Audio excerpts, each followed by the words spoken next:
Hi കൂട്ടുകാരൻ, നമസ്കാരം. ഞാനിന്ന് ഉണ്ടാക്കിയത് ഹെൽത്തി ആയിട്ടുള്ളൊരു ഉപ്പുമാവാണ് ഉണ്ടാക്കിയത്. സേമിയത്തിൻ്റെ ഉപ്പുമാവ്. അത് കണ്ടില്ലേ? വെജിറ്റബിൾസ് ഇത്രയും ചിക്കനും എടുത്തിട്ടുണ്ട് കേട്ടോ. ഇത്രയും വെജിറ്റബിൾസ് എടുക്കുമ്പോൾ കുട്ടികൾക്ക് ഭയങ്കര ഇഷ്ടമായിരിക്കും. ഇങ്ങനെ ഒരു സേമിയ ഉപ്പുമാവ് ഉണ്ടാക്കി നിങ്ങൾ ടേബിളിൽ കൊണ്ടുപോയി വെച്ചേക്കോ. കുട്ടികൾ അപ്പം തന്നെ പാത്രം കാലിയാക്കി തരും.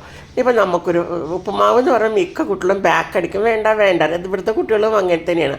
പക്ഷേ ഇങ്ങനെയൊരു കളർഫുള്ളുള്ള ഉപ്പുമാവും ടേബിളിൽ കൊണ്ടുവച്ചാൽ അവർ പാത്രം കാലിയാക്കി തരും. എപ്പോൾ പാത്രം കാലിയെന്ന് ചോദിച്ചാൽ മതി. അപ്പം നിങ്ങളെല്ലാ അമ്മമാരും ഇതുപോലൊരു ഉപ്പുമാവ് ഉണ്ടാക്കിയിട്ട് കുട്ടികൾക്ക് കൊടുക്കുക. നല്ലതാണ്, ഹെൽത്തിന് നല്ലതാണ്. സ്കൂളിലേക്ക് ടിഫിനിൽ കൊടുത്തയക്കാൻ 4 മണിക്ക് വരുമ്പോൾ അവർക്കൊരു ജ്യൂസും ഇതുപോലത്തെ ഒരു ഉപ്പുമാവ് ഉണ്ടാക്കി കൊടുക്കണം. ചായ കുടിക്കുന്ന തൊട്ടിലാണ് ചായ ഉണ്ടാക്കി കൊടുക്കാം.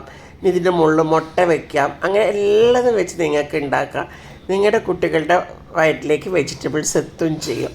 അപ്പോൾ ഇതുപോലൊരു ഉപ്പുമാവ് നിങ്ങളുടെ മക്കൾക്ക് ഉണ്ടാക്കി കൊടുക്കുക കേട്ടോ. മറക്കണ്ട.